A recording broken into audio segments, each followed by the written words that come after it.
Hey there! You made it to the second video in our anxiety disorder series. If you haven't heard the introduction video, or you started in the wrong place, go back to the playlist and start over. This series isn't very long, so it should only take you a few minutes to catch up. As promised, the first video in the series will cover panic attacks. But before we do that, let's understand what anxiety is. Anxiety isn't a black and white thing. Anxiety has many shades of gray.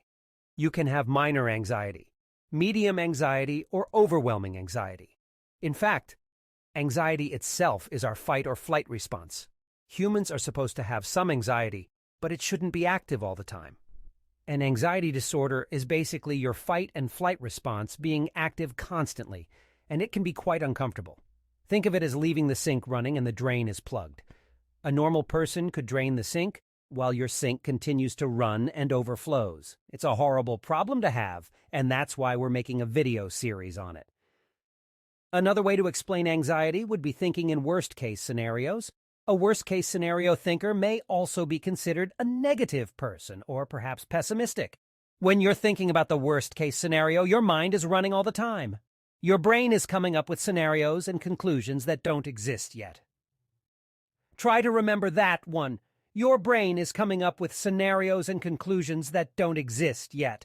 This is a good example of what can take anxiety to a higher level and make you very uncomfortable. Almost to the point you're begging for someone to fix whatever is wrong with you. If you don't understand what anxiety is yet, then try doing some online research. I think I've explained anxiety decently so far, and you should have an idea if you have anxiety or not. So, as promised, let's talk about panic attacks. A panic attack has a very specific definition, but I'm not going to give you the dictionary version. I'm going to give you the version I experienced several times. There are two types of people who suffer from panic attacks. 1, anxiety-induced panic attacks. 2, chronic panic attacks. We're here to talk about the first one, which is anxiety-induced panic attacks. This happens when you are overwhelmed and you pass the point of anxiety and enter to a numb state. This is a dangerous place to be mentally because you start manifesting physical changes. For example, you start to become numb. Your brain is overwhelmed and anxiety goes away. You are tranquil, but definitely not peaceful. You shut down inside. The next step beyond this is a stroke, and beyond that can lead to a heart attack. When you experience a panic attack, it can lead to dangerous places mentally. The long-lasting effects of a panic attack will mix with your anxiety and sometimes can lead to suicidal thoughts.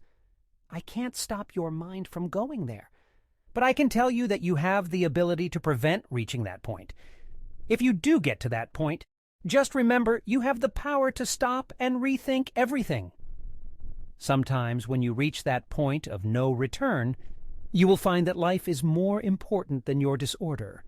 You may decide to throw away material things, reinvent yourself. This is your mind's way of saying it wants to survive. There's nothing more important than surviving when it comes to a mental breakdown. Hopefully you've learned a little bit about anxiety and panic attacks. Just to reiterate, a panic attack happens when you are confronted with a situation that overwhelms you. A good example might be something that frightens you and you're inundated with fear. It's basically overwhelming fear. This might be brought on by an unexpected call from your boss and you think you might be getting fired.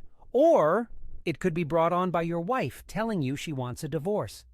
There's literally an infinite number of reasons you can end up having a panic attack.